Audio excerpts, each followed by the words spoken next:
weak league narrative as well, chat. Yeah, we'll get to that in a little second, and that is one of the best stats I've ever seen. And we'll get to that obviously the Paul Jewell. Shout out to former Wigan manager, obviously the former Derby County manager anyway, but it's a Premier League classic manager in there anyway. As Anne said there, at Coventry, yeah, he was at Coventry, mate, in the Championship. And yeah, there's quality there in the Championship, chat. Like, obviously, I know we all know football's evolved, but there's still quality in the Championship. And this is why I find it absolutely baffling, really. The Championship, one of the most difficult and most demanding leagues in European football. Like, if you want to buy a physical striker, you're buying from the Championship straight away. Like, it's the most physical, demanding league in European football. Sheer amount of hours and minutes that the all players. Pick up the SC. One to lap. Good shout, mate. I think it'd be probably, I think for 30 odd million, but I suppose English quota. But me personally, I'd like to see. He's a good player. I'm not saying he's a bad player, Steve, but personally would go for either Gyökeres or a Nosserman. I think he's a great up and coming striker, Delap. Possibly, I think he should go really for a team like Arsenal or somewhere where he's guaranteed minutes. But still a young player. He can still, even if he goes to like say a Villa or like a Brighton or a Bournemouth. If you're him, you're personally going to a Brighton, a Bournemouth, or an Aston Villa, or even a Newcastle. Ideally, those 4 teams, and then he's still got age on the side as well. He's got time. He's only 22, so he can still go and get that big move, especially if he proves himself at like a Newcastle or somewhere. Teams will be straight in for him, but even if he goes to Newcastle, he'll be getting Champions League football as well. So it's one of them. You know, it'll be yeah, as Anne said there, all of our top goal scorers, yeah, Rushy, yeah. So I know we all know football's developed, but there's still quality out there, chat. Look at Jamie Vardy.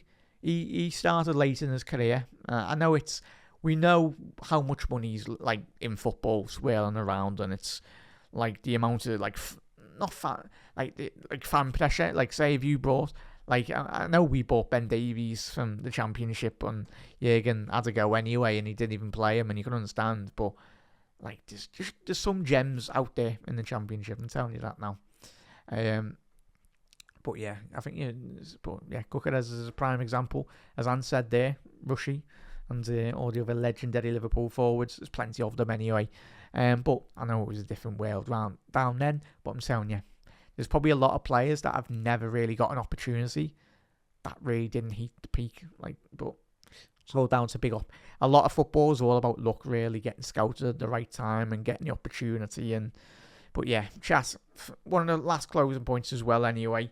Obviously, we got the Premier League Player of the Season. You got Manager of the Season as well. But this ridiculous narrative, weak league, I've said title, yeah, okay. Staggering this, chat. I'll make that slightly bigger so you can see it, chat. But yeah, this was obviously after the full-time whistle in the FA Cup finals, but as you can see there, this is what the scenario could be. So you got European qualification. So bear with me, chat. I'll read this. Listen to this one because it does get a bit confusing. Crystal Palace in a European place, Europa League place, especially when I can't read. I know it's late. Europa League space plus the team finishing 6 in the Premier League as it stands. So whoever finishes 6 gets a Europa League spot, because it's fantastic. As we said at the top of the show, Palace getting a Europa League spot. And then 8th place would be a European spot if Chelsea win the Conference League and finish 6th or 7th. So 6th or 7th. And then if that all happens, 10 Premier League teams could still qualify for Europe. But the Premier League was meant to be poor. Don't know. It's just lazy analysis from a lot of rival fans, if I'm being honest. And that statistic says it in itself. If England does get 10 teams in Europe next season, that would be amazing for the league. It'd be amazing. Especially if Tottenham beat Manchester United. Come on, Tottenham. Palace have won their first trophy, first FA Cup in 120 years. What was it? Bologna won first time in 20, 30 odd years. Their trophy. Newcastle first trophy in 70 years. So come on, Tottenham. Your season is now. Your time is now. Come on, son. Have an absolute worldie in that final, lad, if he's even available.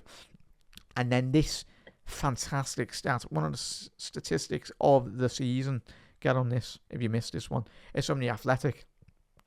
Amarin's points per game ratio in the Premier League is lower than Paul Jules, who managed 24 winless games with Derby County in the 2007-8 season. And that's obviously coming from Up to Joe. Look at that. We knew Manchester United were poor, but wow. We all know, and even us as rival fans, when we analyse Man United, everyone, but United fans are still deluded. They still think they're a big club. Amarin, I don't know why you went. You should have just stayed at Portuguese League and won a couple of league titles. Just ridiculous. That job, it's an impossible job at Manchester United until the people running the football club go. And even Jim Radcliffe, we've seen that car crash of an interview that he gave already this season with Gary Neville. And the fact that they've cancelled, and that's what's mad. I know we all laugh and joke, but it's Man United.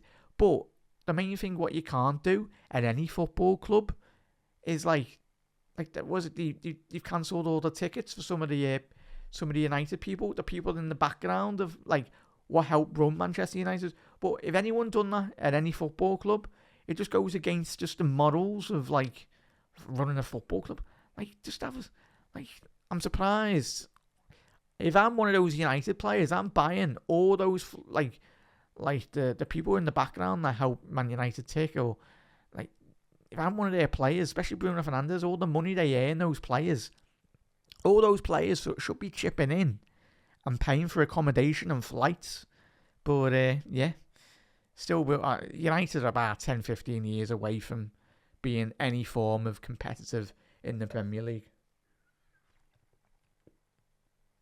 Even if they get into the Champions League and they beat Tottenham, they're finishing in the bottom 10 in the Champions League. I'm telling you that now, chat. Because they're not going to be...